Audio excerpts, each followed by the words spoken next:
Bien, bonjour à toutes, bonjour à tous. Ravi de vous retrouver pour cette nouvelle séance du cours de cette année. Et pour commencer, bien, comme d'habitude, je vous rappelle d'abord les séminaires. Tout à l'heure, on va avoir le plaisir d'écouter Jean-Philippe Brantu de l'EPFL, qui nous parlera de gaz de Fermi dans des cavités de haute finesse. Et puis ensuite, donc, Anna Minguzzi la semaine prochaine, Atachi Mamoglu ensuite, puis Laetitia Tarwell. Et Laetitia parlera le 15 avril. Et le 15 avril après-midi, nous aurons un atelier de 4 heures à peu près, avec 6 intervenants, sur le problème qui a connu pas mal de développement récemment, sur le problème des mélanges de gaz quantiques et également des gaz spineurs. Donc le programme préliminaire est déjà en ligne sur ma page web, et puis je vous le donnerai, le programme définitif, la semaine prochaine. Voilà. C'est un atelier qui est ouvert à tout le monde, ce sera en anglais, c'est ouvert à tout le monde, sans inscription, sans frais, rien. Vous rentrez et vous écoutez. Voilà, donc ça c'est pour les séminaires et ateliers. Et donc maintenant j'en reviens au cours lui-même. Et aujourd'hui, donc, j'aimerais vous parler d'énergie de Li Wang-Yang et de déplétion quantique. Donc c'est un cours qui s'inscrit dans la suite du cours précédent, et je vais commencer donc par faire un petit bilan de ce qu'on a vu la semaine passée. La semaine passée, donc, on s'est intéressé à une assemblée de bosons dans une boîte, un gaz uniforme donc. Ces bosons, on les a supposés en interaction binaire avec un potentiel V2 qui dépend de la distance entre chaque atome, chaque paire d'atomes IJ. Je suppose V invariant par rotation pour simplifier les notations, mais ce n'est pas une hypothèse trop importante à ce stade. J'ai supposé que mon potentiel V était régulier, j'ai même supposé que je pouvais le décrire à l'approximation de Born, et donc il avait une transformée de Fourier tout aussi régulière que j'ai notée V tilde indice K. Et on a fait donc une approche à ce gaz de Bose en interaction en supposant que les interactions étaient faibles. Alors faibles dans quel sens? Eh bien, en l'absence d'interaction, on sait que l'état fondamental, c'est d'avoir toutes les particules dans l'état d'impulsion nulle, dans la boîte, l'état K égale 0. Et donc, on a supposé que, bien qu'il y ait des interactions, la majorité des particules continuaient à occuper l'état d'impulsion nulle K égale 0. Donc, on a traité finalement comme un infiniment petit le nombre de particules en dehors de l'état K égale 0, c'est-à-dire le nombre de particules n moins n0 était supposé petit devant n. Et ça nous a permis de simplifier l'hamiltonien. L'hamiltonien, vu en seconde quantification, contient des termes donc, qui dépendent des opérateurs création et destruction A croix K et AK, création et destruction d'une particule dans l'état d'impulsion K. Et on a donc traité cet hamiltonien en nous limitant à l'ordre 2 en AK et en AK croix pour K différent de 0. Alors que si on prend l'hamiltonien complet, il y a des termes d'ordre 2, des termes d'ordre 3, des termes d'ordre 4. Eh bien, on a négligé les termes d'ordre 3 et 4 pour se limiter aux termes d'ordre 2. Alors, une fois qu'on a fait ça, donc on a un hamiltonien quadratique en les opérateurs AK et AK croix. Cet hamiltonien, donc je l'ai réécrit ici, hein, il a un terme constant qu'on a interprété comme une énergie de champ moyen, donc proportionnelle simplement au carré du nombre de particules divisé par le volume, donc la densité fois le nombre de particules, fois V0 tilde, donc la transformée de Fourier du potentiel binaire pris à impulsion nulle K égale 0, donc ça c'est une constante, donc là il n'y a rien à en dire, plus la partie intéressante qui est H seconde. Donc H seconde, c'est un hamiltonien, comme je disais, quadratique en les AK et AK croix pour K non nul. Et plus précisément, on a écrit cet hamiltonien quadratique sous une forme très simple, qui est une somme d'hamiltoniens indépendants. Chaque hamiltonien dans cette somme porte simplement sur une paire K moins K, donc avec K non nul. Et il y a donc dans cet hamiltonien deux termes, celui que je souligne ici et puis celui-là. Le premier, il s'interprète très simplement. C'est simplement un terme qui est proportionnel au nombre de particules dans l'état K et dans l'état moins K, avec comme énergie associée donc, à une particule dans l'état K ou dans l'état moins K, un terme qui est simplement l'énergie cinétique, epsilon K, H bar 2, K2 sur 2m, et puis un terme qui est l'énergie de Fock, l'énergie d'échange entre cette particule d'impulsion non nulle K et puis le condensat à l'impulsion K égale 0, impulsion nulle.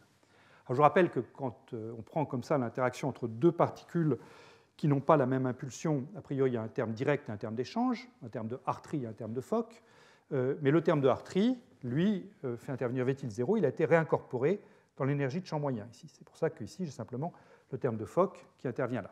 Voilà. Alors s'il n'y avait que ça, s'il n'y avait que ce premier terme, la vie serait simple, hein, puisque l'Hamiltonien serait simplement proportionnel au nombre de particules dans l'état K ou dans l'état moins K, donc l'état fondamental resterait mettre toutes les particules dans l'état K égale 0, c'est-à-dire annuler ce terme-là. Mais toute la richesse du problème vient du second terme ici, qui fait intervenir donc des créations de paires K-K ici, ou alors des destructions de paires K-K. Donc le premier terme, ça consiste à prendre deux atomes dans le condensat, impulsion nulle, et puis créer une paire K-K, et puis l'autre, c'est l'inverse. Voilà. Donc on avait discuté ça pas mal la semaine dernière, et on avait vu comment diagonaliser un Hamiltonien individuel, c'est-à-dire un des termes de la somme ici. Il fallait faire, on l'a vu ensemble, une transformation canonique, c'est-à-dire introduire des combinaisons linéaires des AK et des AK croix qui avaient le bon goût de diagonaliser l'Hamiltonien, c'est-à-dire d'avoir un Hamiltonien qui s'écrivait simplement comme une somme d'une constante fois le nombre de particules, enfin de quasi-particules maintenant. Alors ces combinaisons linéaires, c'était BK qui devait être une combinaison linéaire de AK et de A croix de moins K, donc ou bien je détruis une particule de l'état K, ou bien j'en crée une dans l'état moins K, et puis même chose pour B moins K. Et donc, il faut prendre les bons coefficients U et V ici pour diagonaliser l'hamiltonien. Plus précisément, ce qu'on avait vu, c'est que U s'écrivait comme un cosinus hyperbolique d'un nombre, V comme un sinus hyperbolique de ce même nombre, et la tangente hyperbolique de deux fois ce nombre s'écrivait comme en fait le rapport entre le coefficient du terme que j'ai envie de qualifier de non trivial ici, n tilde Vk, divisé par le coefficient du terme que je peux qualifier de trivial. Il n'y a rien de méchant là-dedans, hein, c'est juste un terme facile à traiter, c'est-à-dire epsilon k plus n tilde Vk. Donc, tangente hyperbolique de 2 lambda k, c'est le rapport entre ce terme-ci et celui-là. Et donc, une fois qu'on a fait ça, eh bien, on arrive donc à cet Hamiltonien diagonal, au sens de la seconde quantification, c'est-à-dire qui fait simplement intervenir l'opérateur nombre de particules, de quasi-particules dans l'état k, B croix k Bk, fois une énergie, h bar oméga k. Et cette énergie h bar oméga k, elle est écrite ici, donc c'est pour la paire k moins k. Là encore, ça fait intervenir le coefficient du terme qu'on peut qualifier de trivial, qui est ici, au carré, moins le coefficient de ce terme-ci, lui aussi au carré, le tout à la puissance 1,5, donc c'est bien une énergie. Et ça, évidemment, je peux développer le binôme ici, et j'obtiens donc epsilon k carré, plus 2 fois n v tilde k fois epsilon k. Et j'ai en plus de ce terme-ci une énergie de point 0, donc l'énergie du fondamental, c'est-à-dire si je ne mets aucune quasi-particule, il me restera toujours cette énergie-là. Cette énergie-là, donc c'est 1,5 de l'énergie h bar oméga k que je viens de vous donner, moins 1,5 de h bar oméga 0 k, c'est-à-dire l'énergie triviale entre guillemets, epsilon k plus n v tilde de k. Voilà, donc ça c'est là où on a été ensemble. Et je voudrais bien insister sur la physique qui est cachée là-dedans. Alors la première chose, c'est que penser de cette énergie-là? Donc cette énergie-là, elle est toujours négative. Hein, ça se voit immédiatement sur cette expression-là. Elle est toujours négative. Donc ce que je suis en train de vous dire, c'est que quand je passe du terme trivial, entre guillemets, nombre de particules k plus nombre de particules moins k fois ce epsilon plus nv tilde, quand je passe de ça à l'hamiltonien complet, c'est-à-dire l'hamiltonien de départ plus l'hamiltonien de création et destruction de paires, eh bien, j'abaisse l'énergie de mon état fondamental. Et ça, c'est assez simple à comprendre. Ça peut être vu en termes de perturbation du deuxième ordre ou plus généralement en termes de conséquences du théorème variationnel. Quand je prends simplement le terme trivial qui est ici, son état fondamental, comme j'ai dit, il est simple. C'est simplement de mettre aucune particule ni en k ni en moins k. Donc l'état fondamental, c'est ce que j'ai appelé 0, 0. État propre, donc cinétique plus Fock. Quand je passe à celui-ci, eh bien, si je traite ce terme-ci par des perturbations, donc simplement ce que je dois faire, c'est regarder à la fois au premier ordre et au deuxième ordre l'effet de ce terme-ci, eh bien, il est clair que l'effet de ce terme-ci au premier ordre dans l'état 0, 0, ça va être nul, puisque si je pars de 0, 0 et que je cherche à détruire une paire k-k, je ne vais pas y arriver, donc je vais trouver 0. Donc il y a cet effet, le terme de la conséquence de ce terme-ci au premier ordre est nul, donc c'est au deuxième ordre que je dois aller chercher une modification d'énergie, et on sait qu'au deuxième ordre, la modification de l'énergie d'un état fondamental d'un système, quelle qu'elle soit, est toujours négative. Donc, si je fais des perturbations, je sais que c'est négatif. Je peux aussi utiliser le théorème variationnel, c'est-à-dire je prends ce Hamiltonien complet, et puis je prends comme fonction d'essai ma fonction 0, 0, et je vais calculer quelque chose, une certaine valeur moyenne de l'énergie, c'est ce que je vais écrire ici, psi, donc je prends psi 0 ici, donc je prends psi 0, cet Hamiltonien h seconde, psi 0, je trouve 0, puisque, comme je viens de le dire, ça donne 0, et puis ça donne également 0. Et je sais que si pour une fonction d'essai prise au hasard, ou presque, je trouve une énergie qui est 0, la vraie énergie du fondamental est forcément plus basse que ça, donc elle est forcément négative. Voilà. J'insiste sur ce signe parce que, comme je l'ai dit, au début du cours, c'est de calculer l'énergie de Li Wang-Yang qui va être positive. Donc, je veux quand même préparer le terrain pour vous montrer qu'on part de quelque chose de négatif et on va faire quelque chose de positif à la fin. Voilà. Donc ça, c'est la première conséquence physique que je voulais dire, c'est l'abaissement de l'énergie fondamentale dans le formalisme que je me suis donné. Et puis ensuite, il y a donc ce terme de création de paires qui fait que l'état fondamental de l'hamiltonien complet, ici, n'est pas l'état 0,0, mais est un état qui va contenir des paires d'atomes dans les états plus k moins k. Et ce nombre de paires dans l'état k, on l'avait calculé, ce nombre d'atomes dans l'état k, eh bien, on l'avait calculé ensemble la dernière fois. C'est simplement le coefficient V au carré, le coefficient V qui intervient avec l'autre coefficient U dans la transformation canonique. Et ça peut s'écrire simplement en termes de la différence d'énergie entre h bar oméga 0k moins oméga k, qui était défini à la diapositive précédente, divisé par oméga k, via un facteur 2. Et quand on voit ce nombre de paires, on peut avoir une inquiétude. Et il y a une inquiétude qui est légitime face à ce nombre de paires, c'est que oméga k, je l'ai réécrit ici, c'est donc le carré de l'énergie cinétique ici, plus l'énergie cinétique fois l'énergie de Fock. Donc ça fait intervenir epsilon k ici et là. Epsilon k, c'est h bar 2 k2 sur 2m. Donc quand k tend vers 0, h bar oméga k, l'énergie obtenue après diagonalisation, tend vers 0 également. Donc ici, j'ai un dénominateur qui tend vers 0. Donc le nombre de paires que je vais créer à partir du vide, quand je vais aller chercher des modes de fréquence très basses, associés à k très petit, eh bien, ce nombre de paires va être colossal.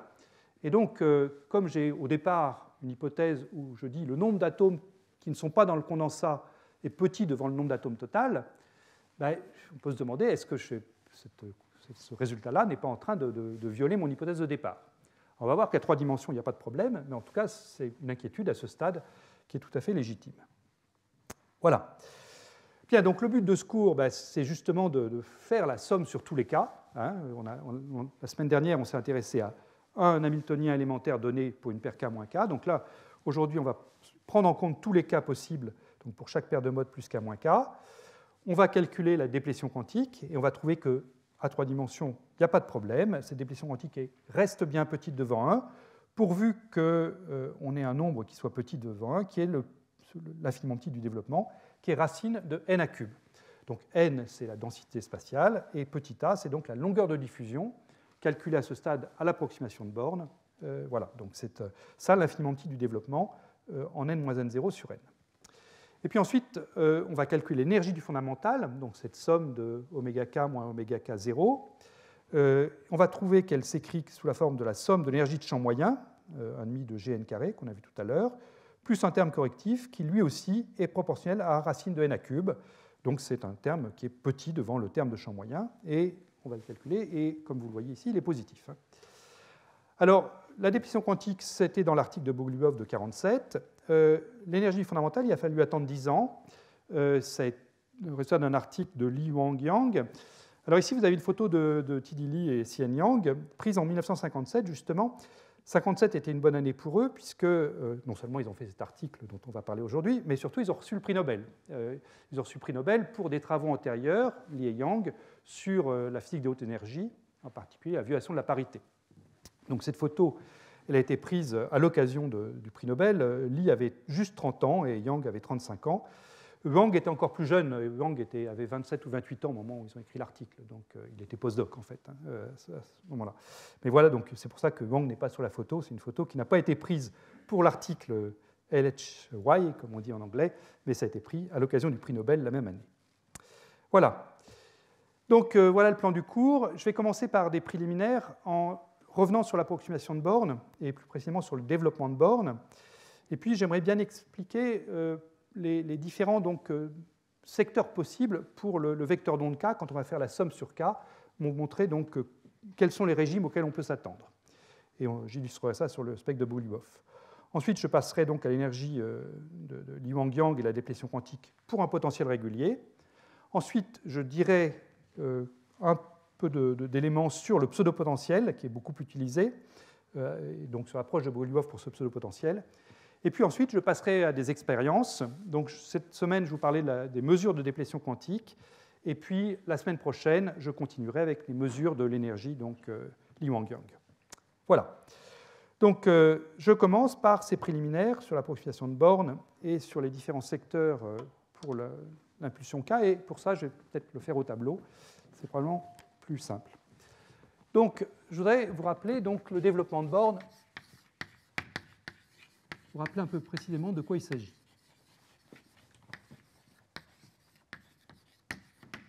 Donc, je considère une collision entre deux particules. Donc, je prends une particule avec une certaine impulsion KI, enfin, un vecteur d'onde KI, l'autre avec l'impulsion moins KI. Je me place dans le référentiel du centre de masse. Et puis, ces particules collisionnent. Et donc, ensuite, j'ai une onde qui est émise, qui est une onde sphérique si je me limite aux collisions dans l'onde S. Donc, avec une particule qui part avec l'impulsion KF et une particule qui part avec l'impulsion moins KF. Et pour traiter cette collision, donc, ce qu'on avait fait ensemble l'année dernière, donc je vous rappelle les résultats pour ceux qui n'avaient pas suivi le cours, c'est qu'on avait utilisé l'opérateur de transition, ou la matrice de transition, matrice T,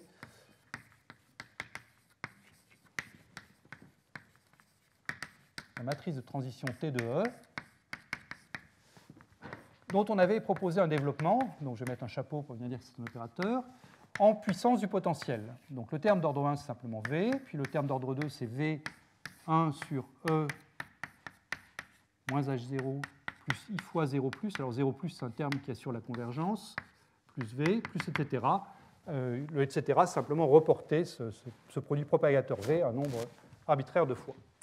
Alors là-dedans, donc E, c'est l'énergie de ma particule relative ici, donc H bar 2 KI carré sur 2 fois la masse réduite. La masse réduite, pour mon problème, c'est simplement la masse divisée par 2, la masse d'une particule divisée par 2. Et puis H0, c'est donc l'hamiltonien cinétique, P2 sur 2 fois la masse réduite. Voilà.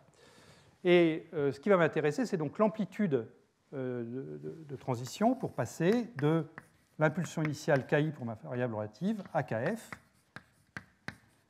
Et donc le résultat important, c'est que cette amplitude de transition, c'est simplement l'élément de matrice entre l'état initial et l'état final de la matrice T2. Voilà, donc ça c'était un des résultats du cours de l'an dernier, ça nous avait pas mal occupé, donc je pars de ça. Donc le développement de borne, ça consiste donc à regarder les termes successifs de ce développement-là en espérant qu'il va converger. Donc à l'ordre 1, en fait j'ai déjà dit la semaine dernière ce qui se passe à l'ordre 1, c'est très simple. Donc je prends T de E à peu près égal à V, et donc mon amplitude A à l'ordre 1, c'est simplement donc l'élément de matrice entre KF, V et KI. Donc cette chose-là, V, c'est une fonction de R, KI et KF, ce sont les ondes planes, normalisées avec un 1 sur racine de L cube devant, donc ça va me donner un 1 sur L3. L'intégrale sur tout l'espace des 3 R, 2e puissance, j'ai un IKI scalaire R qui vient de là, une puissance moins IKF scalaire R qui vient de là, donc IKI moins KF, scalaire R, V de R, des 3 R. Donc ça, c'est simplement la transformée de Fourier, donc c'est V tilde pris pour l'impulsion KI moins KF sur L cube. Voilà, et donc maintenant je prends la limite, je m'intéresse à une collision à très basse énergie, hein, donc je prends la limite KI tend vers 0, KF qui est égal, en module à KI tend également vers 0, l'énergie E tend vers 0. Donc simplement, ce que je vais trouver, c'est que mon amplitude A1 est donc égale à V tilde de 0 sur L cube. Et donc si je m'intéresse à la longueur de diffusion ou à la constante de couplage petit g, je rappelle que petit g s'écrit 4pi h bar 2 fois la longueur de diffusion petit a sur m. Donc si je m'intéresse à l'ordre 1, G1 ici, 1, ben ça va être simplement égal à V0 tilde.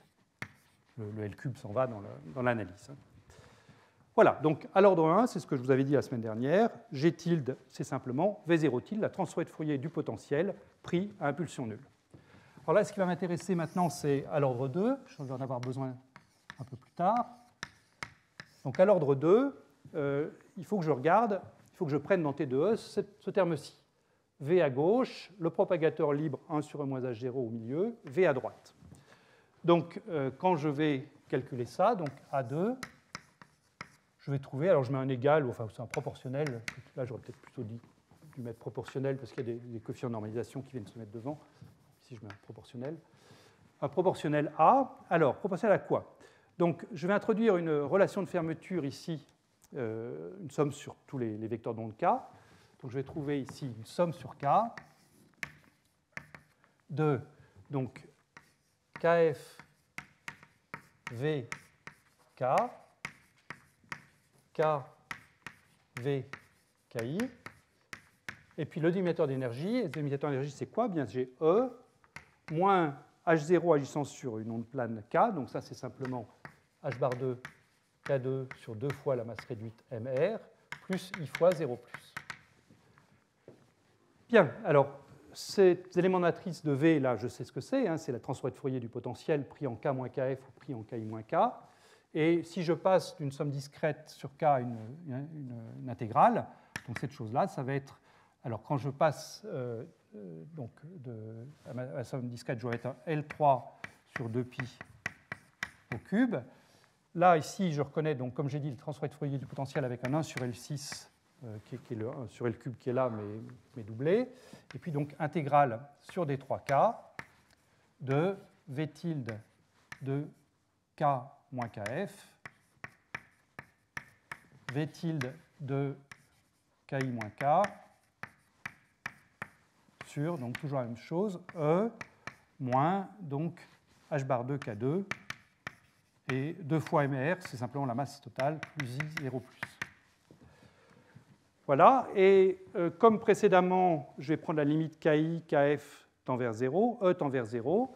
Donc tout ce qui va me rester ici, après simplification des L, donc dans la limite K tend vers 0, enfin KI tend vers 0, il va me rester 1 sur L cube, 1 sur 2pi cube, l'intégrale sur des 3K, de quoi? Bien, ici KF tend vers 0, donc il reste juste V tilde de K, là KI tend vers 0, donc il reste juste aussi V tilde de K, donc j'ai un V tilde de K au carré,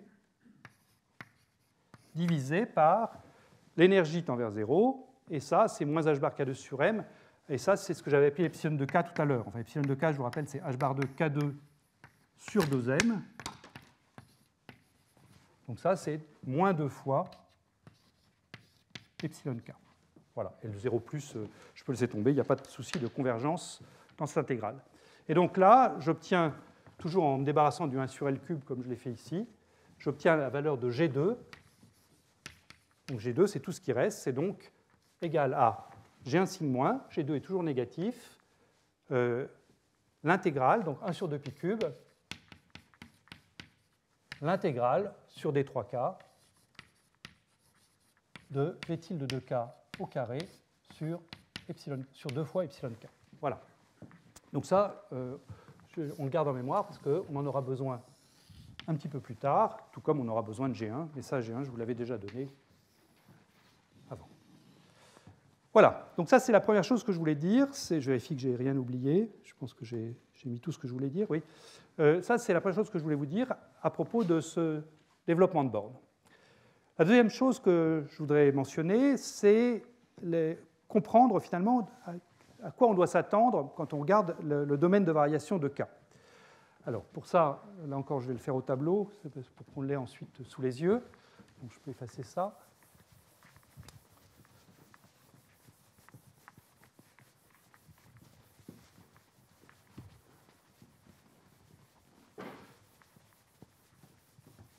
Alors on a vu apparaître dans l'énergie H bar oméga K, l'énergie associée à une paire K moins K après diagonalisation.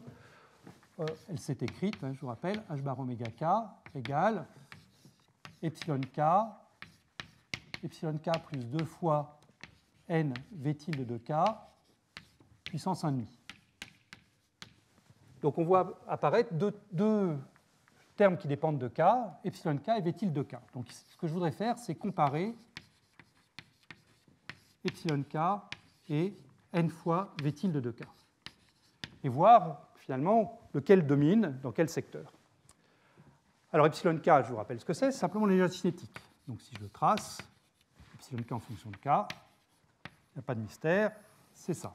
Epsilon k doit encore être écrit au tableau là-bas, c'est simplement une parabole K2. N fois V tilde de K, donc c'est la transformée de Fourier du potentiel, multipliée par la densité. Donc N fois V tilde de K, c'est quelque chose qui va partir ici à 0, enfin N V tilde de 0. Et puis, je dis que je prends un potentiel qui est régulier, de portée petit b, donc sa transformée de Fourier va être de portée 1 sur b.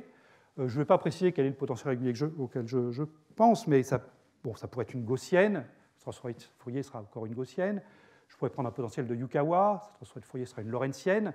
Bon, tout état de cause, j'ai une fonction que je vais supposer décroissante, et donc décroissance pour une valeur de k de l'ordre de 1 sur b. Donc voilà à quoi ressemble, donc en fonction de k, mon n v tilde de k, avec ici une taille caractéristique à 1 sur b, où b, encore une fois, est la portée du potentiel.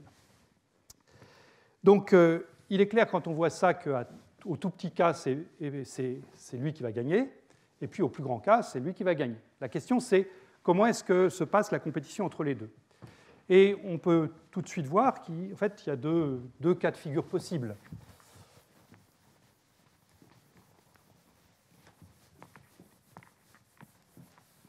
Le premier cas de figure, qui est celui qui est réalisé dans les gaz froids, c'est quelque chose qui est comme ça. Donc, si je prends des couleurs différentes, peut-être pour que ce soit plus clair, l'énergie cinétique qui démarre comme ça, et puis le potentiel NV tilde de K qui, lui, fait quelque chose comme ça.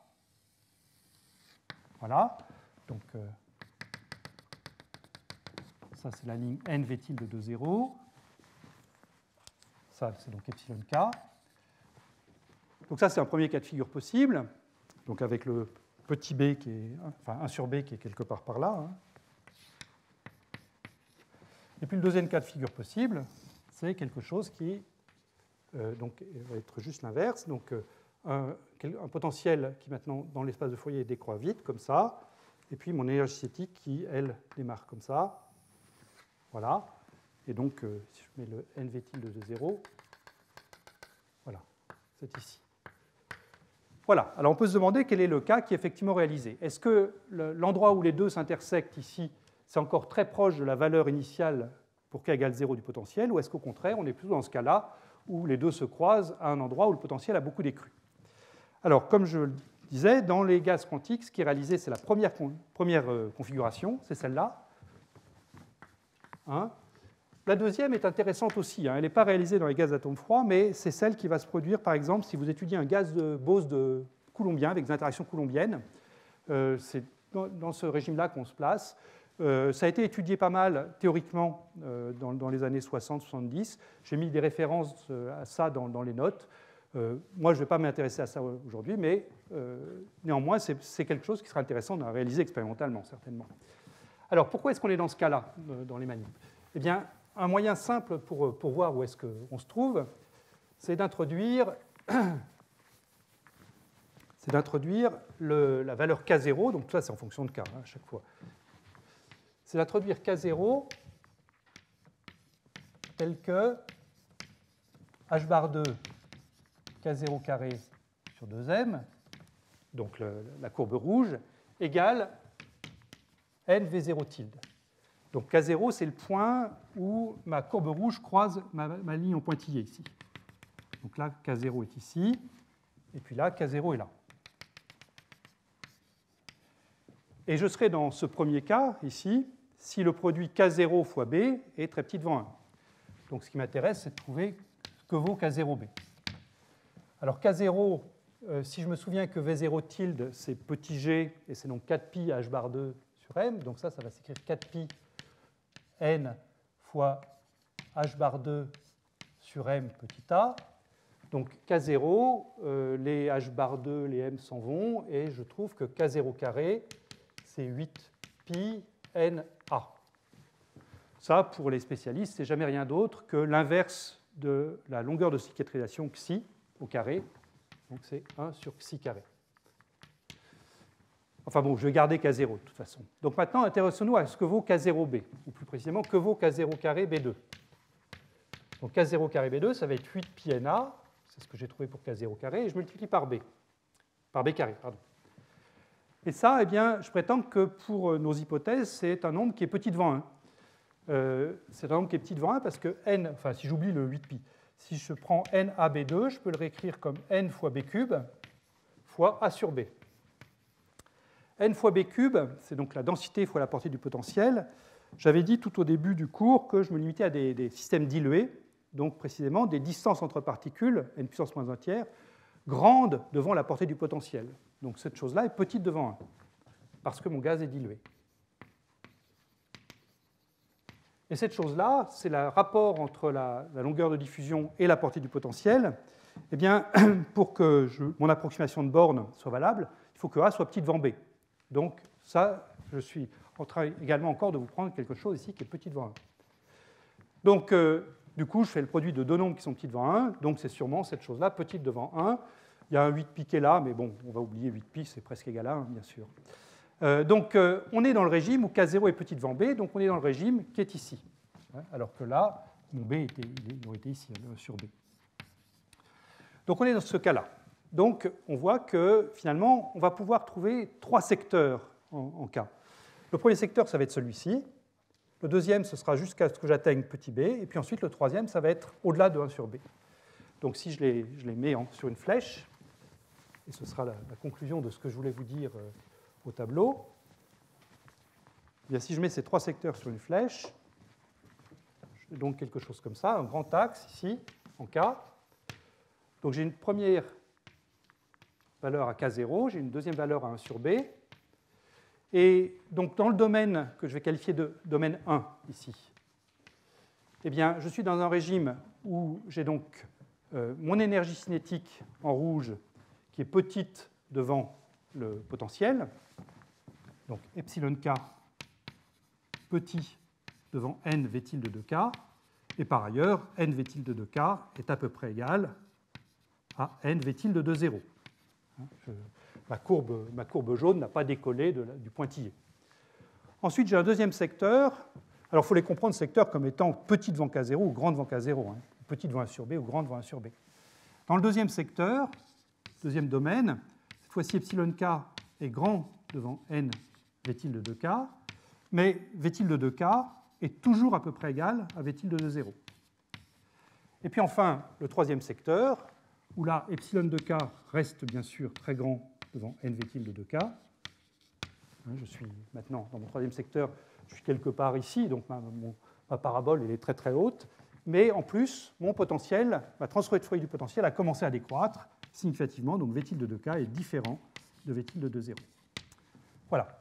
Et donc je vais me référer souvent à ces trois domaines dans ce qui va suivre, et c'est ça que j'entends par ces trois domaines, comme vous les voyez ici. Voilà.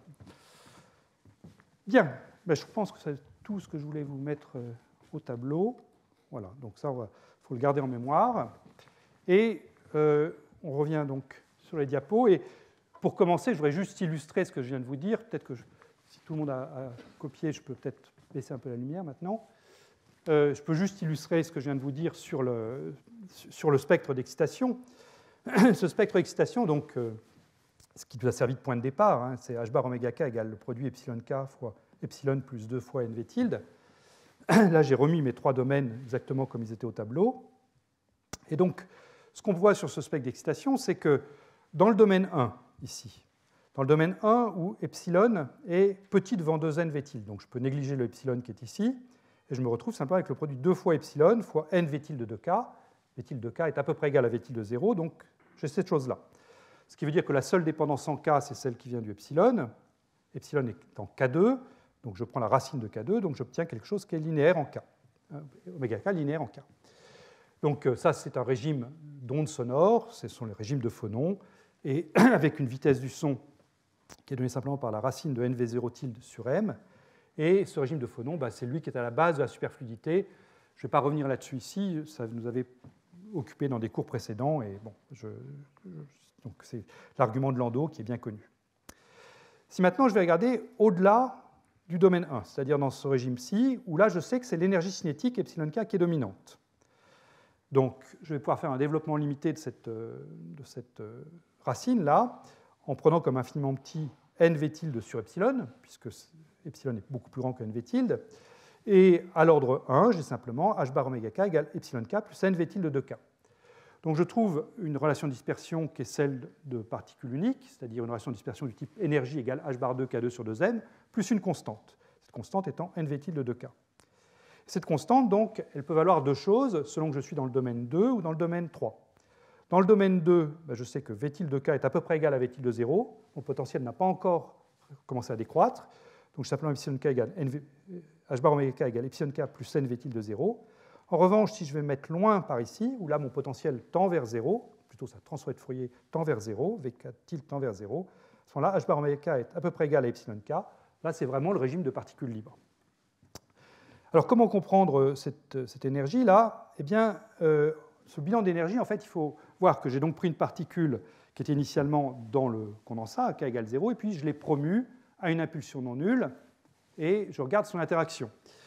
Donc, quand elle est dans le condensat, l'énergie initiale, il n'y a pas d'énergie cinétique, et puis il y a simplement l'énergie directe, le terme de Hartree, donc le terme nv tilde de 0. Une fois que la particule est promue à un état d'impulsion non nulle, à ce moment-là, j'ai à la fois l'énergie directe et l'énergie d'échange, Hartree plus Fock, nv tilde de 0 plus nv tilde de k. Donc mon bilan d'énergie entre l'énergie finale cinétique plus ces deux énergies d'interaction, moins l'énergie initiale, simplement l'énergie directe, eh bien ça me donne les v tilde, vous voyez, les v tilde de 0 s'éliminent, et il reste le nv tilde de k que j'avais écrit ici. Donc quand vous voyez ce nv tilde de 0 ici, il faut le comprendre comme étant un 2-1. Vous aviez, comme k est petit, vous aviez v tilde de 0 plus v tilde de 0 dans l'état final. Dans l'état initial, vous avez simplement 1 v tilde de 0, seulement le terme direct, et donc celui-là, c'est un 2-1 qui donne nv tilde de 0. Voilà. Et puis quand la particule est très rapide, eh bien, elle n'interagit plus avec le condensat essentiellement, et donc vous avez simplement l'énergie h bar oméga k égale epsilon k. Voilà. Donc comment, sur un exemple simple du spectre d'excitation, illustrer ces trois domaines qui vont revenir de manière récurrente dans la suite. Bien, donc restons dans le cadre de l'approximation de borne et regardons donc maintenant ce que ça donne de sommer les résultats de la semaine dernière sur tous les vecteurs d'onde k, sur toutes les paires k-k possibles. Donc commençons par l'énergie. L'énergie de l'état fondamental, donc je vous l'ai écrite déjà tout à l'heure, donc je la réécris ici. C'est l'énergie que j'ai appelée champ moyen tout à l'heure, proportionnelle à V0 tilde, et puis cette somme d'énergie de point 0 pour chacune des paires k-k, ici. Que là, j'ai réécrit comme une somme sur chacun des vecteurs k, mais c'est juste une autre manière d'indexer les choses. Donc, comme on l'a fait déjà de multiples fois, on remplace une somme discrète par une intégrale, en supposant que ma boîte est grande, et donc j'introduis la densité d'état en k. Et donc, je trouve toujours la même chose pour l'énergie de champ moyen, simplement là, j'ai divisé par le volume, donc je calcule l'énergie volumique. Donc, le grand N sur L cube, c'est la densité petit n. Toujours l'énergie de champ moyen ici.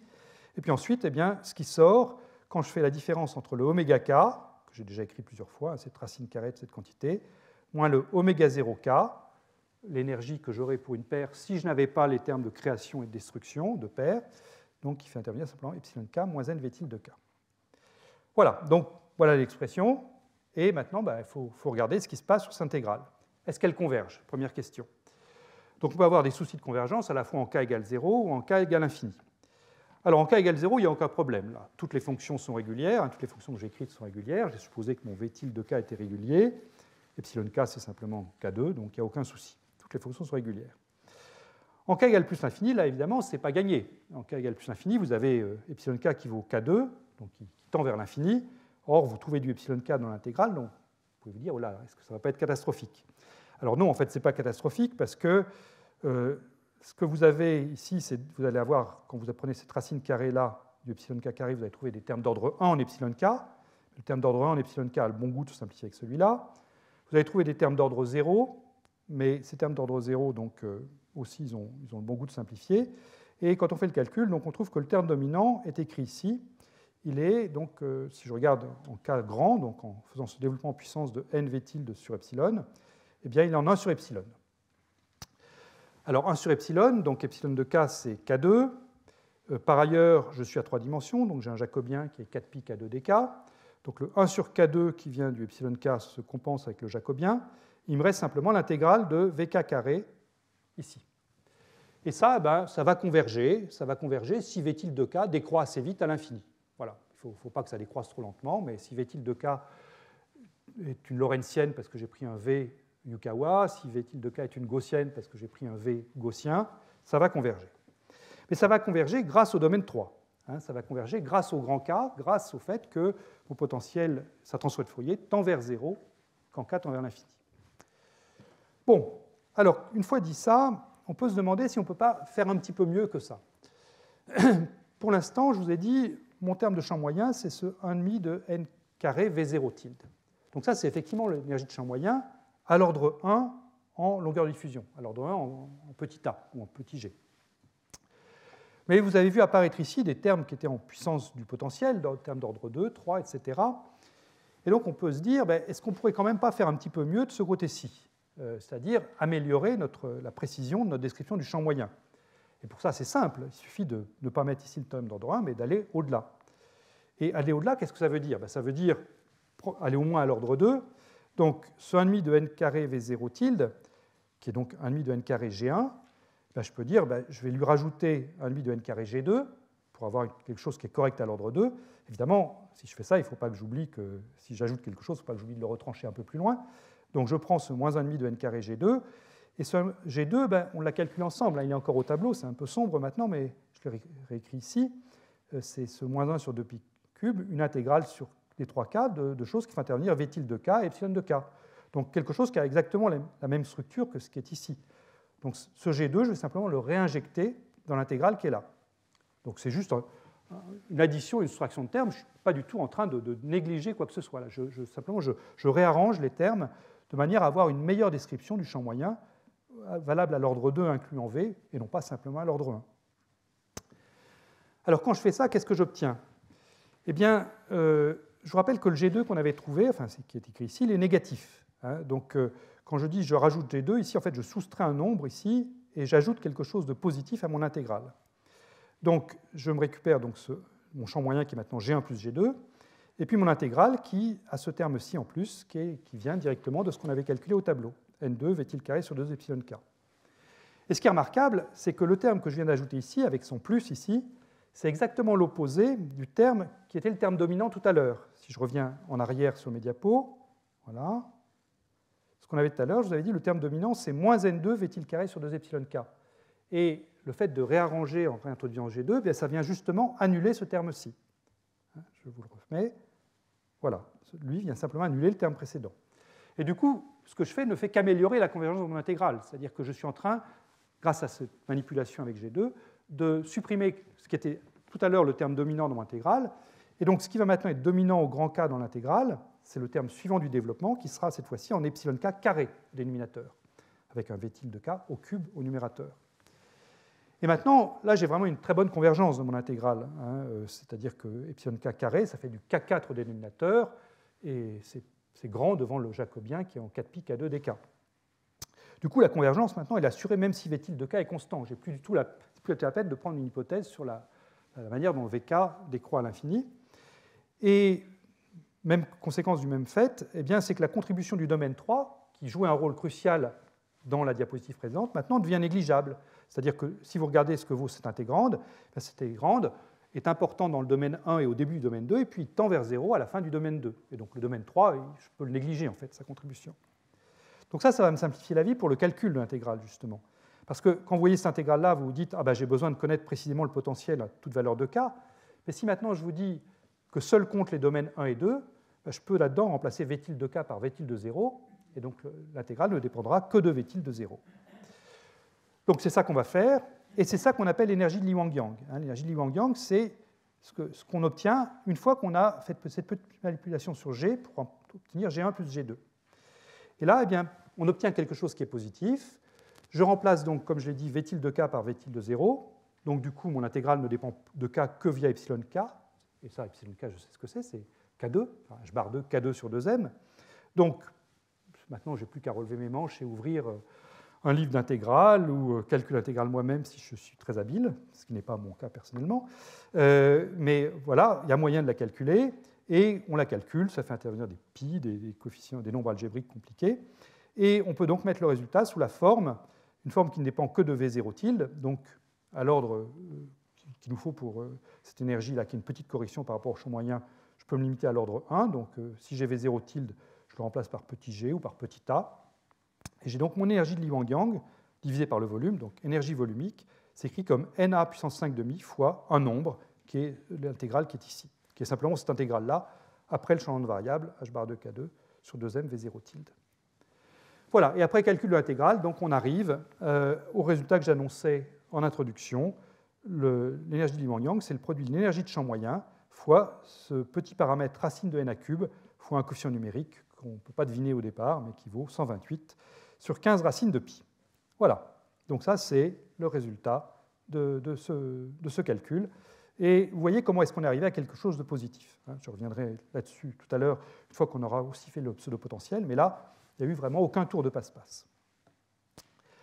Alors, j'ai donc commencé à ressommer mon développement de borne, puisque j'étais parti de G0 seulement, et puis finalement, je me suis dit c'est mieux de travailler avec G0 plus G1.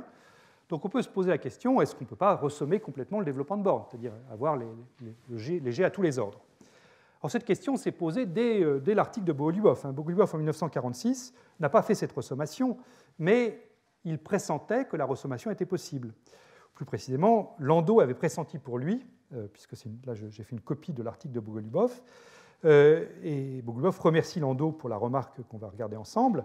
Ce que disait Bogoliubov, c'est que dans son expression 30, donc l'expression 30 c'est une expression avec V0 tilde seulement, donc l'approximation de borne à l'ordre 1 en V, eh bien, ce que dit Bogoliubov, c'est puisque ce qui compte, c'est finalement simplement les collisions binaires, il semble que l'expression 30, donc à l'ordre 1, devrait être remplacée par l'expression correspondant à l'amplitude de probabilité exacte, c'est-à-dire ressommant tous les termes, pour les collisions binaires.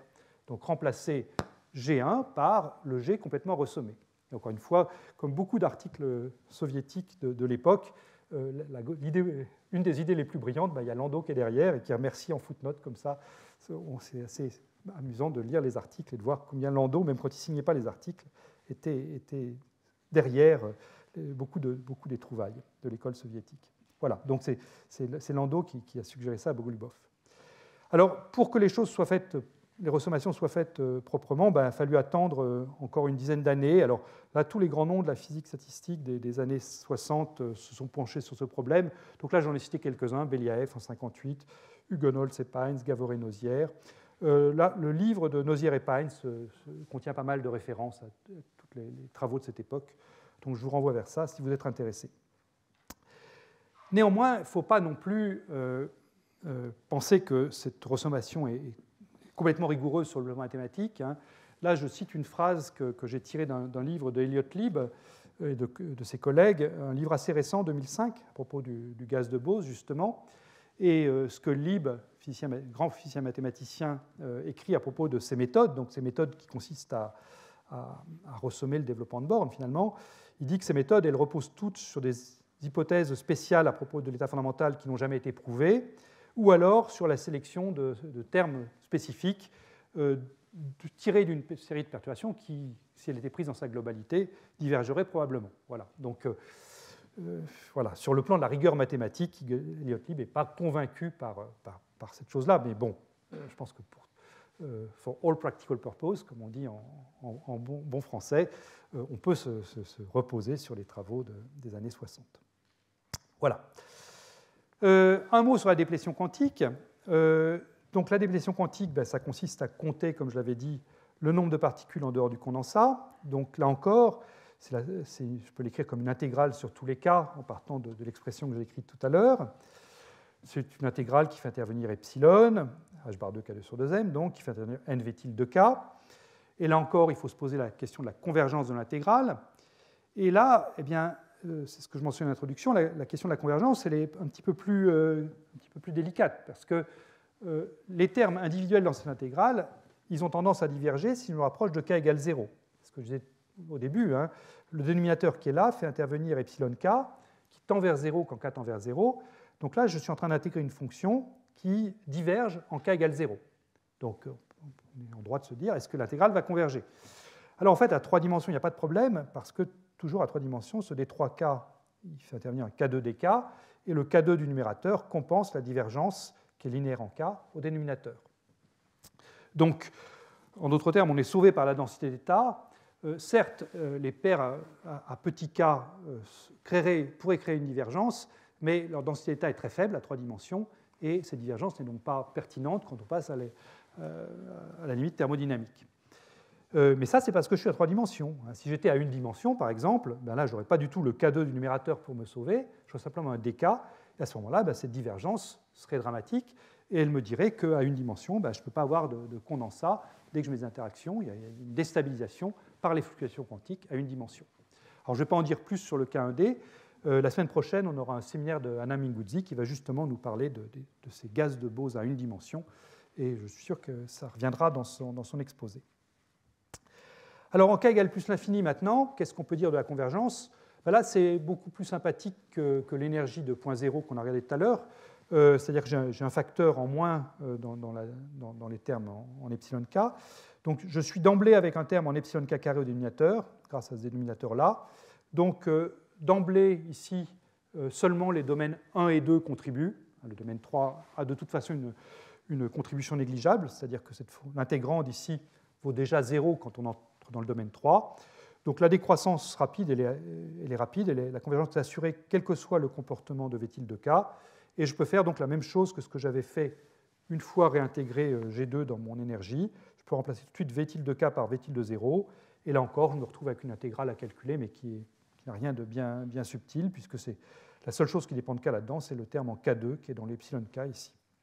Et donc là encore, on fait le calcul avec les moyens qu'on préfère, et on arrive à n' sur n, proportionnel à la racine de n à cube, l'infiniment petit que j'avais annoncé en introduction. Voilà la déplétion quantique. Voilà, donc ça termine ce que je voulais vous dire sur le développement de bornes. Et je voudrais maintenant passer un petit peu de temps, pas longtemps, mais sur le pseudo-potentiel. Alors, le pseudo-potentiel, c'est quoi? Le pseudo-potentiel, on l'introduit parce qu'on se dit c'est bien beau les potentiels réguliers, mais ils ont une portée non nulle, petit b, et avec cette portée, vous voyez, elle intervient directement dans les différents domaines. Donc, on se dit, est-ce qu'il n'y aurait pas moyen de travailler plutôt avec des potentiels de portée nulle? La vie serait plus simple. Alors, le potentiel de portée nulle le plus simple qu'on puisse considérer, c'est la distribution de Dirac, G delta de R, qui donc correspond dans l'espace de Fourier à V de K égale G, c'est-à-dire qu'on repousse le 1 sur B à l'infini, si vous voulez. Le problème, c'est qu'un potentiel en delta de R, en théorie de la diffusion, il est mal défini. En théorie de la diffusion, vous savez qu'il y a des ondes sphériques qui apparaissent, divergentes ou convergentes, des puissances IKR sur R. Et si je cherche à faire agir la distribution de Dirac delta de R sur les puissances IKR sur R, j'ai évidemment une singularité. Je ne sais pas ce que ça va donner. Donc, on ne peut pas se contenter de G delta de R. Heureusement, il y a un substitut également de portée nulle qui convient bien, c'est le pseudo-potentiel, qui est construit précisément pour effacer les divergences en 1 sur R, et qui fonctionne de la manière suivante. Donc, j'avais passé pas mal de temps dans le cours de l'année dernière, donc je me contente de rappeler les éléments importants. V pseudo-potentiel agissant sur psi est obtenu de la manière suivante. On multiplie d'abord psi par R, et on prend la dérivée par rapport à R en R égale 0, et ensuite on multiplie par G delta de R. Alors ça, comme je le dis, ça efface les divergences en 1 sur R, c'est-à-dire que si je fais agir mon potentiel VPP sur une fonction qui a une divergence en 1 sur R, alpha sur R, plus une fonction régulière en R, eh bien, le terme en alpha sur R est purement et simplement éliminé, puisque quand le terme en alpha sur R, quand je vais le mettre là-dedans, je vais le multiplier par R, donc je vais obtenir alpha. Je dois prendre la dérivée d'une constante alpha par rapport à R, ça donne 0 évidemment, et donc le terme en alpha sur R ne contribue pas. Quant au terme régulier, lui, eh bien, il lui arrive exactement la même chose que si j'avais pris simplement le potentiel de contact naïf, simplement G delta de R fois la valeur de la fonction régulière en 0. Donc ce pseudo-potentiel est construit vraiment pour éliminer les divergences qui m'ennuient. Alors, il faut faire attention avec le pseudo-potentiel quand même. Il a des subtilités, et je voudrais en souligner une qui va revenir de manière très évidente quand on va calculer l'énergie de Li Wang Yang. imaginons que vous vouliez faire agir le pseudo-potentiel sur la fonction 1 sur R, précisément, mais que vous dites, 1 sur R, je l'aime bien, mais je préfère sa transformée de Fourier. Vous avez le droit de remplacer une fonction par sa transformée de Fourier. Ça, personne ne peut vous l'interdire. Et la transformée de Fourier de 1 sur R, c'est 1 sur K2, à des coefficients pi près. Plus précisément, 1 sur R, c'est 1 sur 2 pi 2, et puissance i cascalaire sur K2 des 3K. Et donc, faisons agir le pseudo-potentiel sur les deux membres de l'égalité, ici. Donc, sur le membre de gauche, c'est ce que je viens de vous dire, ça donne 0. On efface le 1 sur R. Sur le membre de droite, j'ai un opérateur qui agit sur une somme de fonctions. Que celui qui n'a jamais péché me jette la première pierre. Très souvent, on a envie d'échanger la somme et l'action de l'opérateur. Donc, j'ai mis un point d'interrogation ici, donc je suis couvert. Je fais rentrer mon VPP, pseudo-potentiel, à l'intérieur de l'intégrale. Et je me retrouve donc avec le pseudo-potentiel qui agit sur des ondes planes. Les ondes planes, ce sont des fonctions on ne peut plus régulières. Donc, à ce moment-là, simplement, je prends la valeur de l'onde plane en R égale 0, ça vaut 1, et puis je multiplie par G delta de R. Je me retrouve donc avec un G delta de R sur 2pi2, l'intégrale sur des 3K de 1 sur K2. Et ça, quand je mets mon jacobien 4pi K2 dk, je trouve quelque chose qui diverge, qui est infini. Donc, j'ai à gauche quelque chose qui vaut 0, à droite quelque chose qui diverge. Voilà. Et voilà, c'est typiquement de ce qui arrive quand on utilise le pseudo-potentiel et qu'on ne fait pas attention et qu'on échange un signe intégral ou une somme sur K, somme discrète, avec le pseudo-potentiel. On peut avoir des choses qui se mettent à diverger. Et plus généralement, quand on voit apparaître dans un calcul quelque chose comme G fois l'intégrale à l'infini qui se comporte comme dk, eh bien, c'est signal qu'on a fait une manipulation hasardeuse un peu plus tôt dans le calcul. Alors, comment utiliser le pseudo-potentiel ? Eh bien, il y a deux stratégies, comme je vais vous montrer. Et supposons, par exemple, que vous vouliez calculer l'énergie d'interaction d'un gaz de Bose en seconde quantification, qui est précisément ce qui nous intéresse aujourd'hui. Donc, l'expression correcte, c'est de dire que j'introduis ce qu'on appelle l'opérateur champ, psi de R, et son hermétique conjugué, psi croix de R. Psi de R détruit une particule au point R, c'est une somme sur toutes les ondes planes K, donc de e puissance IKR fois la destruction dans l'onde plane de vecteurs d'onde K. Psi croix créera une particule au point R avec une somme des A croix K. Et je dois donc prendre le pseudo-potentiel qui agit sur psi de R'. Ça, c'est une expression correcte. La stratégie numéro 1 pour utiliser le pseudo-potentiel, c'est de dire on va faire comme si on avait le droit d'intervertir le pseudo-potentiel avec la somme sur K. Donc, je fais exactement ce que j'ai fait à la diapositive précédente. Je fais rentrer mon pseudo-potentiel dans la somme sur K. Et donc, à ce moment-là, je fais agir VPP sur la puissance IKR. Ça me donne 1 et je trouve G à K delta de R. Je fais ça pour psi de R'. Et évidemment, je m'expose à avoir des divergences. Mais la règle dans ce cas-là, c'est que si on voit apparaître une divergence du type G, l'intégrale de D3K sur K2, eh bien, on allume ce terme. Simplement on le compense pour éviter la divergence. Alors ça peut sembler un peu fort. En fait, ça peut se justifier par une approche groupe de renormalisation. Et je cite dans les notes un article assez complet de Bratton et collaborateurs où ils expliquent bien cette démarche. L'autre stratégie, c'est de s'interdire d'intervertir VPP et somme sur K. Alors à ce moment-là, les calculs sont beaucoup plus lourds, beaucoup plus difficiles. C'est ce que faisait Li Wang-Yang initialement dans leur article de 1957. Simplement, la vie n'est pas aussi simple. Voilà. Donc, nous, on va plutôt prendre la stratégie 1, comme ça, on va être face au problème de la divergence, et puis on va voir comment on la règle. Donc, on adopte la stratégie 1.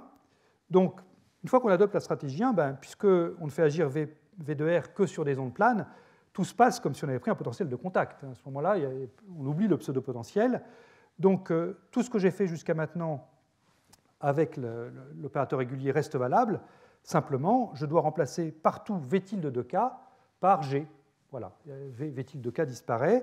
Donc, il n'y a plus de zone 3. V tilde de K ne tend plus vers 0 à l'infini. V tilde de K vaut toujours V tilde de 0, quel que soit K. Et ce V tilde de 0, je l'appelle donc petit g. Donc, j'ai la même procédure de diagonalisation que ce qu'on avait fait avant. Donc là, je ne reprends pas tout. J'ai les mêmes h bar oméga K. La déplétion quantique qui, de toute façon, ne faisait pas intervenir la zone 3, ce qu'on appelle le domaine 3, elle est inchangée. Là, il n'y a pas de souci. En revanche, il faut regarder ce que ça donne pour l'énergie de Li Wang-Yang. Donc, l'énergie de point 0, si je remplace tout de suite V tilde de K par V tilde de 0, eh bien ça vaut 1,5 de Gn, là où j'avais un V tilde de 0 tout à l'heure. Avant de faire ma petite manipulation sur les G0 et sur les G1 et sur les G2, je reste avec ce que j'avais appelé tout à l'heure G0, donc simplement je le remplace par G ici, et puis j'ai cette somme-là. Et voilà, donc j'ai un terme dominant au grand K qui est le terme que j'avais initialement, qui est donc en 1 sur epsilon k, et puis le terme suivant, il est en 1 sur epsilon k carré. Et puis, ce que je vois tout de suite, c'est que mon terme dominant, du coup, il me conduit une divergence, puisque là, je dois prendre cette somme-là. Je vous avais dit que quand je prenais ce terme-ci, là, avec les 1 sur epsilon k, bien, la convergence était assurée que si V de k décroissait doucement à l'infini, avant que je fasse ma petite manipulation avec les G1 et les G2. Et là, mon Vk ne décroît pas à l'infini. Donc je me retrouve avec une intégrale qui diverge. Mais c'est vraiment une intégrale qui est du type de celle que je signalais tout à l'heure, les conséquences des interversions malencontreuses des signes somme et de l'action de VPP. Donc on annule à la main cette divergence. Et comment est-ce qu'on annule à la main une divergence? Précisément en ajoutant au terme que je veux calculer le terme divergent avec le signe opposé. Donc j'ajoute ce terme-ci, mais je l'ajoute pour une raison qui n'est plus du tout celle que j'avais tout à l'heure pour reconstruire le développement de borne. Là, je l'ajoute pour éliminer une divergence. Et je me retrouve de nouveau avec une quantité positive, finie et identique à celle trouvée pour le potentiel régulier. Donc je ne refais pas le calcul, simplement je voulais vous amener au calcul à faire et à la démarche suivie. Donc c'est peut-être intéressant pour conclure cette partie-ci de faire une comparaison entre les deux démarches. Donc pour V de R régulier, et traité par le développement de borne, je suis parti d'un terme qui était une énergie de champ moyen avec V tilde de 0 plus un E seconde qui était négatif. Et ce que j'ai fait, c'est que j'ai ajouté et soustrait un même terme pour passer à une meilleure description du champ moyen, et donc cette énergie-là qui devenait positive, parce que je vous rappelle que G2 lui-même est négatif, c'est celui que j'avais écrit au tableau tout à l'heure, il doit encore être quelque part dans l'obscurité. Donc là, tout était parfaitement bien maîtrisé, enfin il n'y avait vraiment aucune malice. Pour le pseudo-potentiel, je trouve 1,5 de Ng plus E seconde qui est moins infini à cause de la divergence. Et je dis qu'à cela ne tienne, c'est une divergence liée à la mauvaise utilisation du pseudo-potentiel, et donc je rajoute ce terme-ci, ce qui me donne une énergie de Lee Wang-Yang positive, qui est par ailleurs égale à celle-là. Vous pourriez vous dire, oui, mais là, c'est bien gentil de rajouter des termes comme ça, mais est-ce qu'on n'est pas, par exemple, en train de contredire le théorème variationnel, puisque j'avais commencé le cours en vous expliquant que c'était normal que ce soit négatif, parce que aussi bien les perturbations au deuxième ordre que le théorème variationnel me disaient que ça devait être négatif. Puis là, je suis en train de vous dire, oui, quand ça diverge, ça m'embête, alors je rajoute des choses pour que ça ne diverge plus. Mais du coup, ça devient positif. Est-ce que je ne suis pas en train de violer le théorème variationnel? Alors en fait, non. Mais la raison pour laquelle je ne viole pas le théorème variationnel est assez subtile. C'est que le pseudo-potentiel, ce n'est pas un potentiel comme les autres. C'est quelque chose qui vient changer le domaine des fonctions utilisables. C'est-à-dire que les comportements à l'origine des fonctions que je suis amené à considérer, l'espace des fonctions que je suis amené à considérer, n'est pas le même en l'absence du pseudo-potentiel et en présence du pseudo-potentiel. Les nouvelles conditions limites, c'est les conditions qu'on appelle les conditions de Bethe-Pyers. J'avais pas mal discuté ça l'an dernier, et on reviendra là-dessus quand on s'intéressera au contact dans les cours 5 et 6. Donc on change l'espace de fonction. Et si je change l'espace de fonction, à ce moment-là, le théorème variationnel n'a aucune raison de tenir.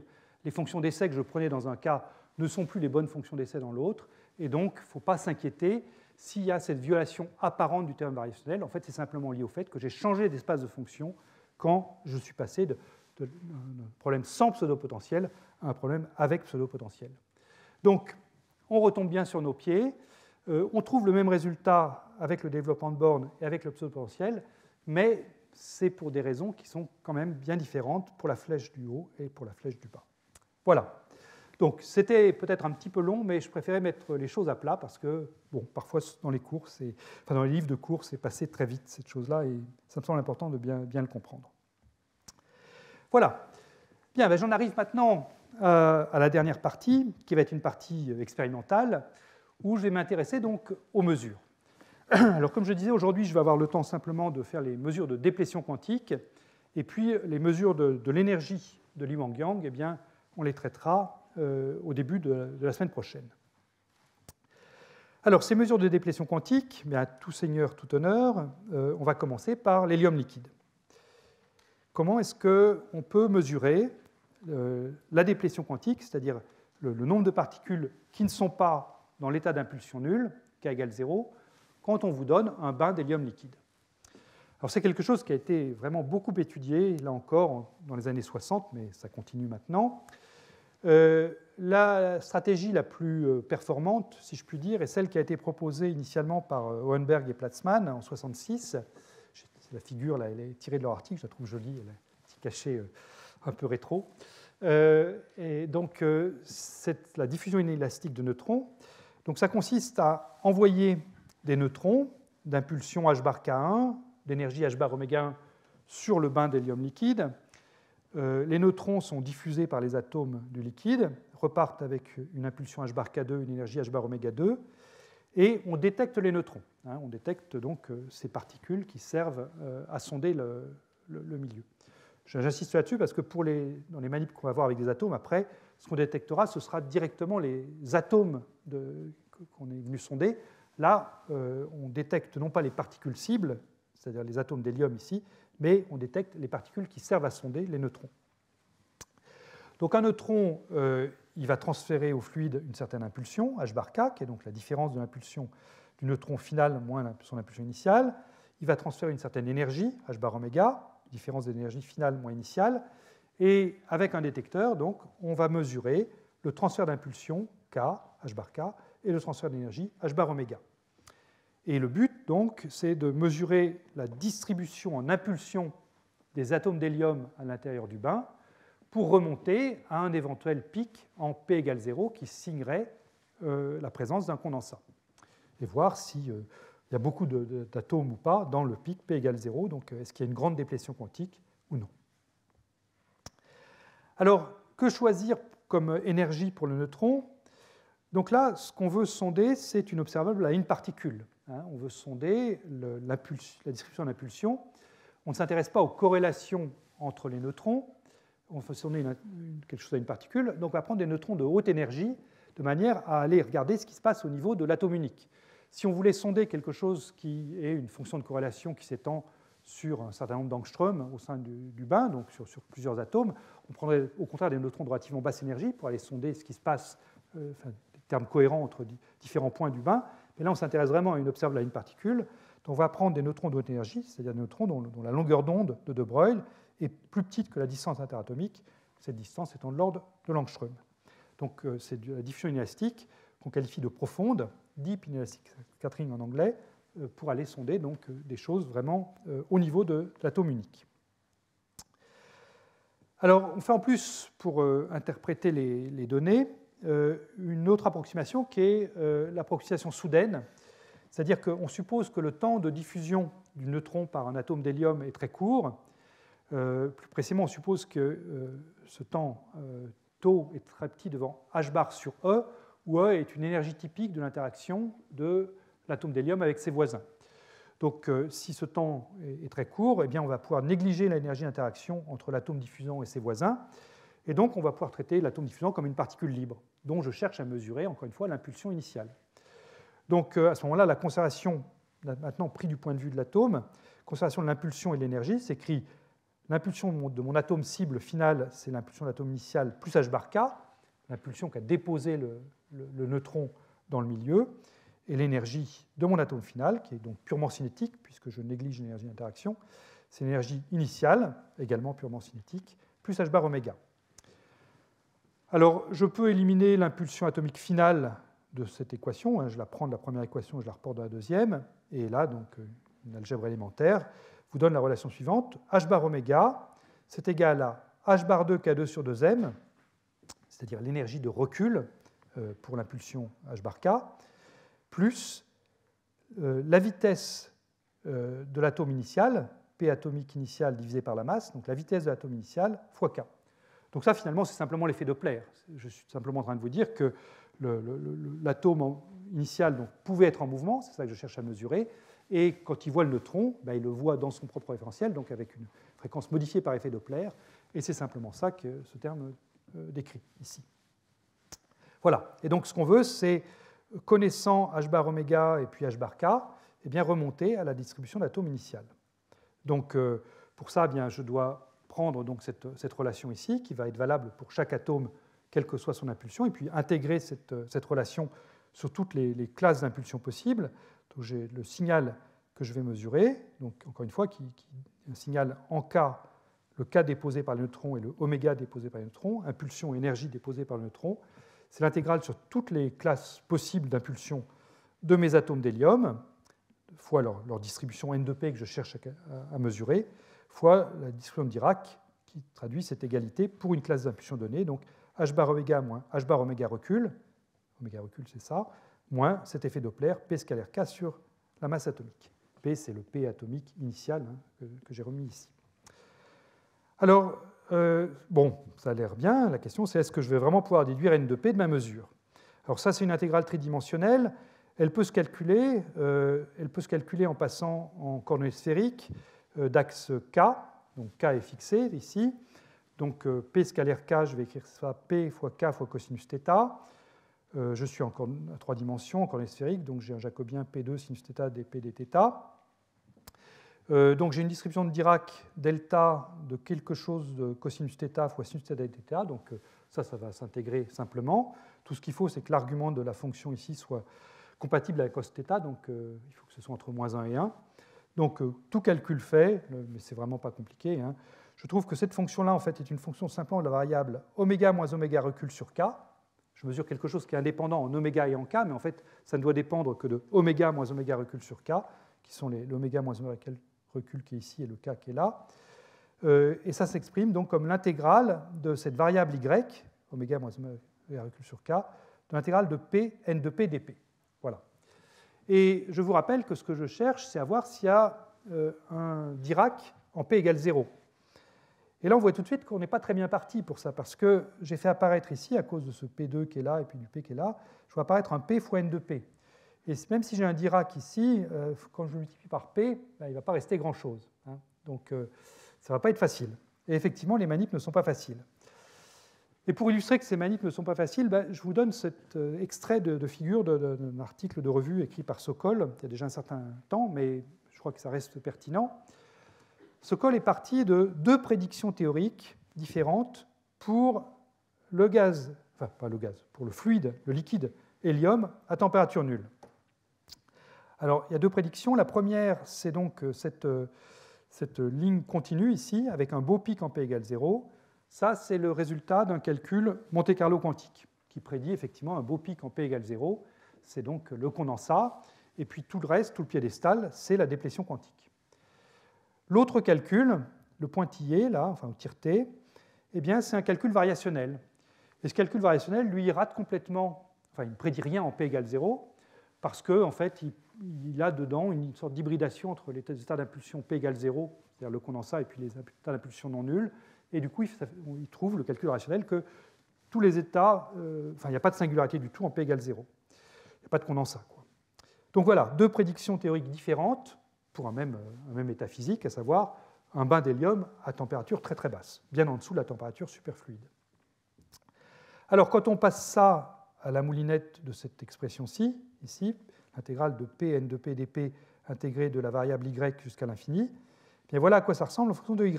Donc là, je vous trace le j de y, qui est ici, en fonction de y. Et ce qu'on voit, c'est que quand on se contente de faire le calcul ici, il reste encore quelque chose. C'est-à-dire que les pointillés, qui correspondent à la prédiction tir-T là, sont différents de la courbe continue, qui correspond à la prédiction en trait continu ici. Donc là, on se dit, bon, il y a peut-être encore un espoir de voir quelque chose, sauf que si on fait après la convolution par la résolution expérimentale, et puis qu'on prend en compte des termes correctifs. Alors c'est quoi ces termes correctifs? C'est le fait que l'approximation soudaine que je vous ai dit tout à l'heure, c'est-à-dire négliger complètement l'interaction de l'atome d'hélium avec ses voisins, c'est gentil, mais c'est quand même pas très correct, donc il faut quand même le corriger, au moins au premier ordre. Eh bien, quand on met à la fois la convolution et le terme correctif, il ne reste plus rien. C'est-à-dire que les 2 prédictions, la tir-T et la continue, donnent la même chose aux erreurs de mesure près. Enfin, là, il n'y a pas d'erreur de mesure, c'est théorique, mais quand vous allez faire une expérience, vous serez absolument incapable de distinguer ce qui est tir-T et ce qui est continu là-dedans. Donc, ce ne sont pas des manips faciles, c'est ça le message. Néanmoins, il y a moyen de voir des choses, mais ce sont des choses qui sont petites, et on ne faut pas s'attendre à avoir un beau pic en P égale 0, une belle distribution de Dirac apparaître dans les expériences. Alors là, je vous donne les résultats les plus récents, je crois. Donc, c'est des manips faites par Glide, à la fois en 2000 et en 2011, où là, vous avez donc cette fois-ci maintenant des vraies expériences.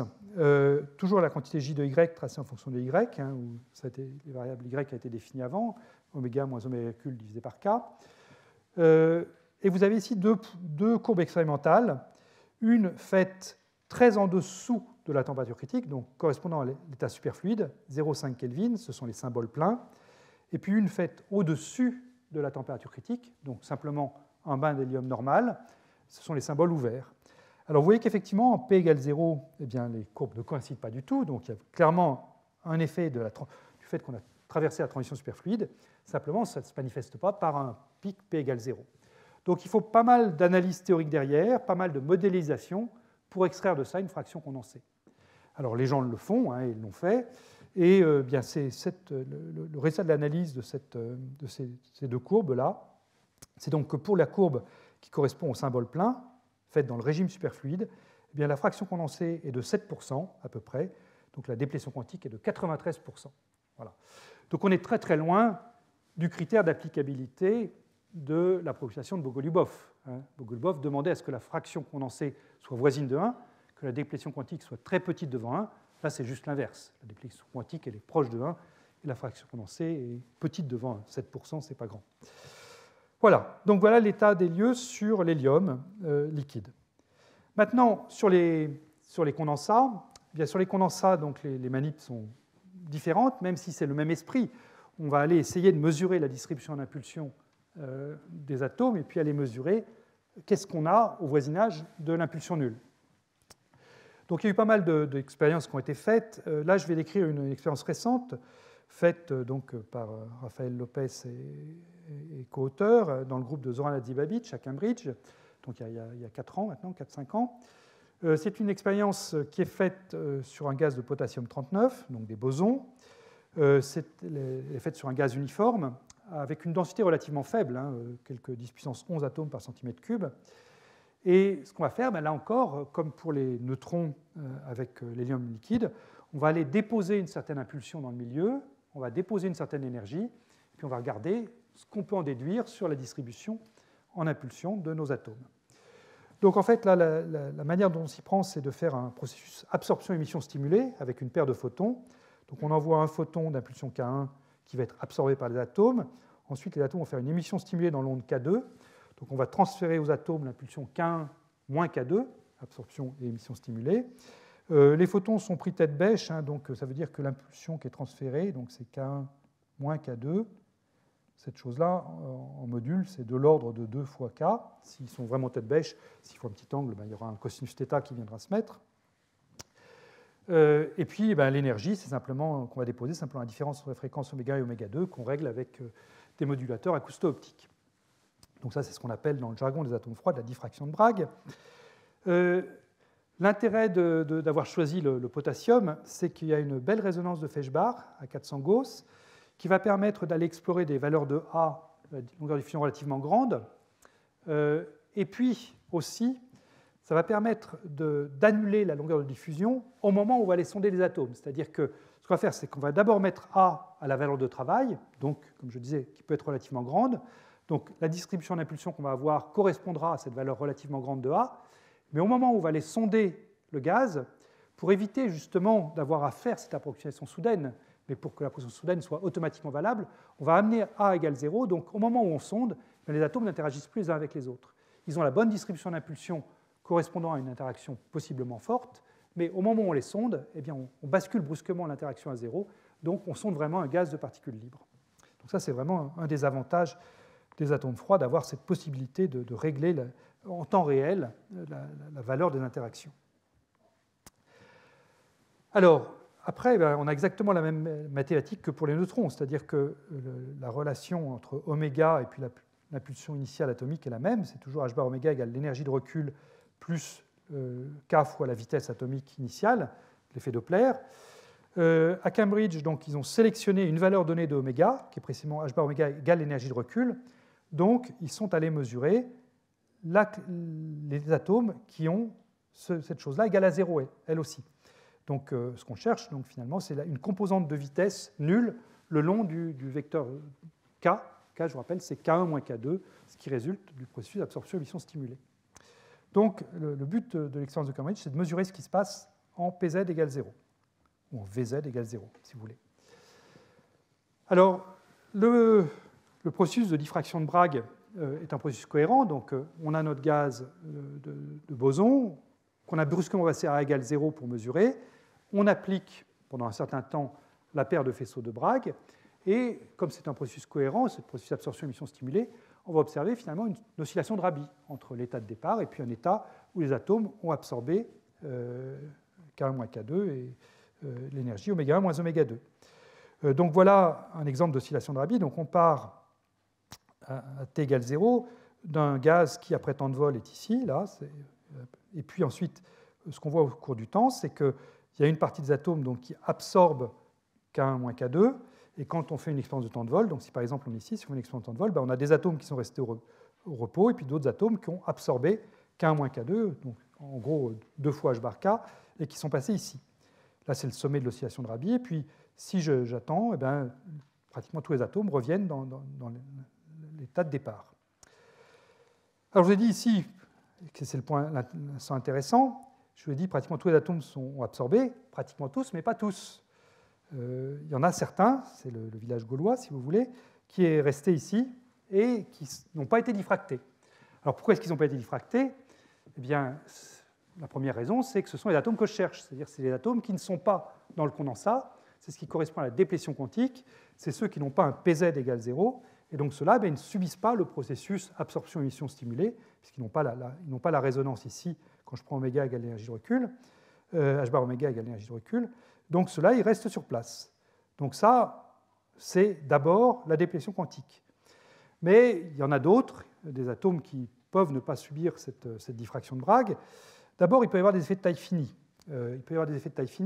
L'échantillon a une certaine taille grand L. Donc même les atomes du condensat n'ont pas une impulsion strictement nulle. À cause de l'inégalité de Heisenberg, ils ont une certaine largeur, enfin leur distribution d'impulsion a une certaine largeur, de l'ordre de H bar sur L. Donc il y a une fraction des atomes qui sont dans l'état fondamental de la boîte, mais qui ne vont pas subir la diffraction de Bragg parce que l'état fondamental de la boîte n'est pas strictement K égale 0. Il n'y en a pas beaucoup, mais il y en a un petit peu. Et puis, la température n'est pas non plus rigoureusement nulle, donc il peut y avoir des atomes aussi qui ne sont pas en état K égale 0, mais pas parce que c'est de la déplétion quantique, mais c'est parce que c'est une déplétion thermique, si vous voulez, simplement une excitation liée à la température non nulle du milieu. Voilà, donc il va falloir, pour analyser proprement le signal, prendre en compte ces différents effets. Alors voilà le résultat de l'expérience de Cambridge.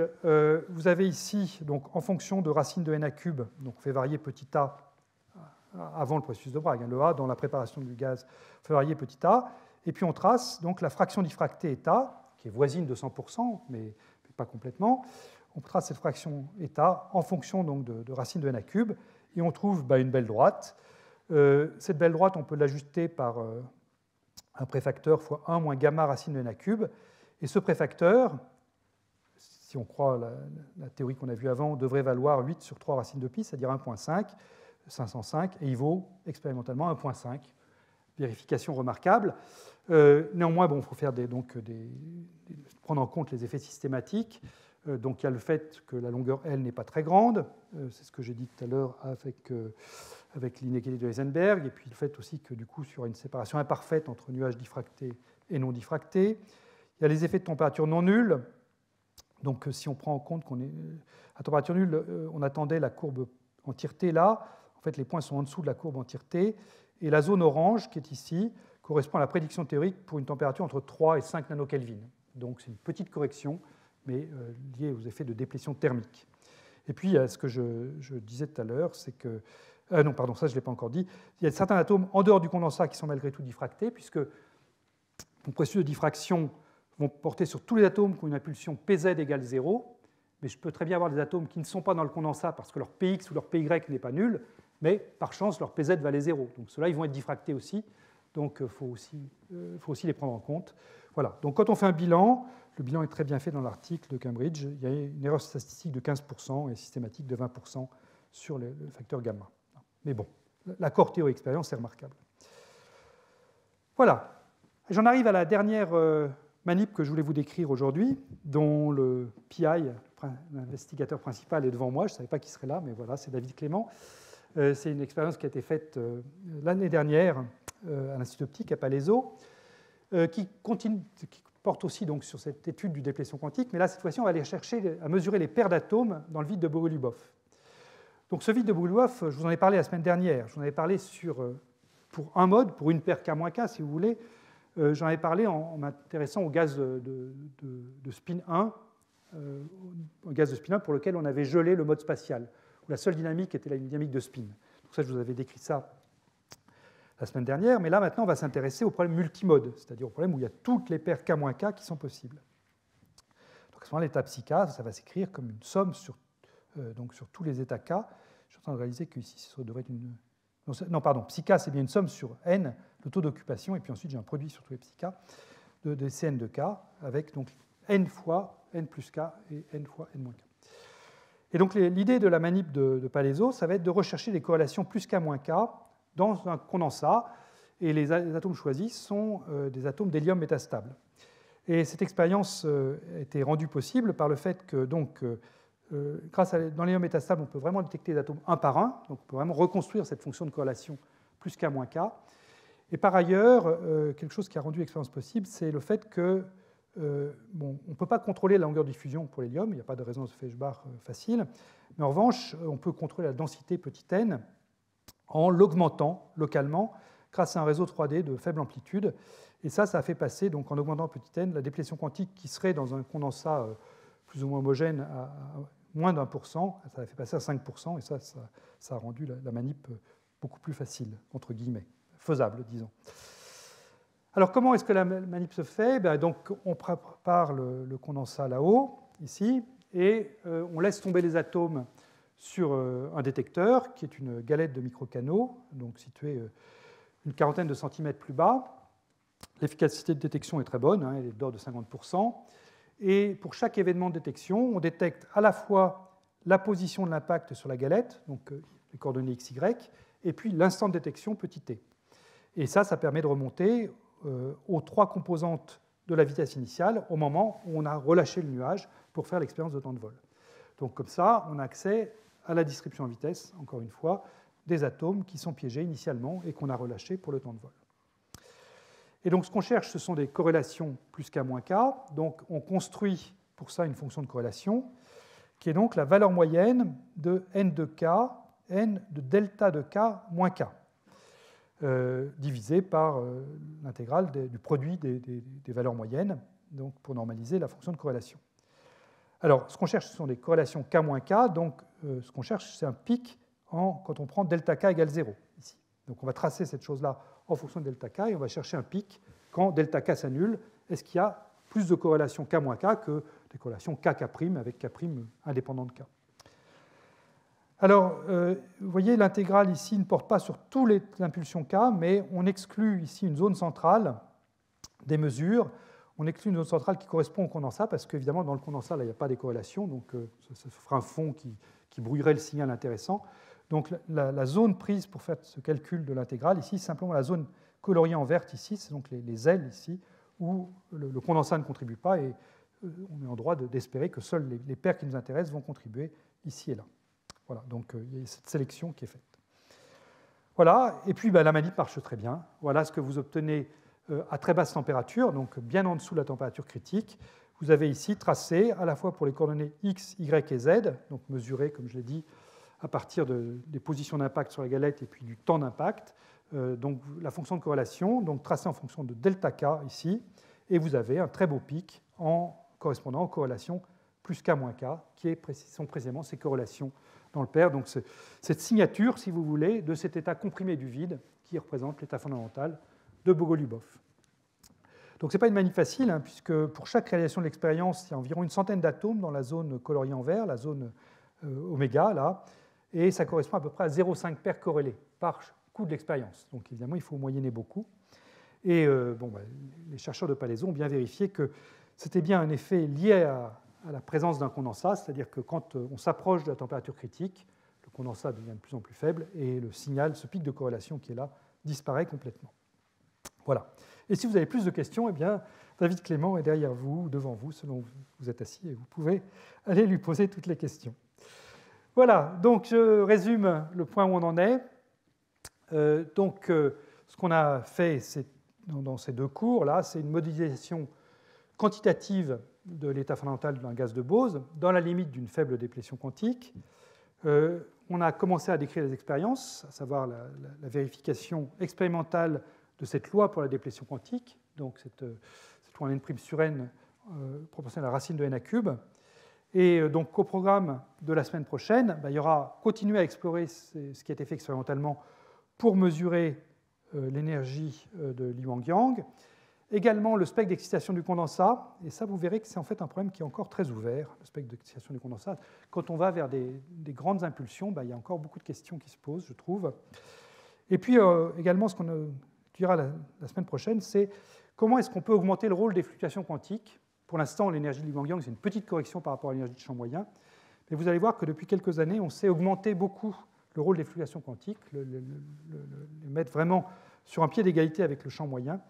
C'est tout le domaine des gouttelettes liquides quantiques qui s'est beaucoup développé. Et donc, on regardera ça ensemble. Voilà. Donc, je m'arrête ici. Je vous remercie pour votre attention et je vous donne rendez-vous pour le séminaire de Jean-Philippe d'ici 15 minutes. Merci beaucoup. Merci.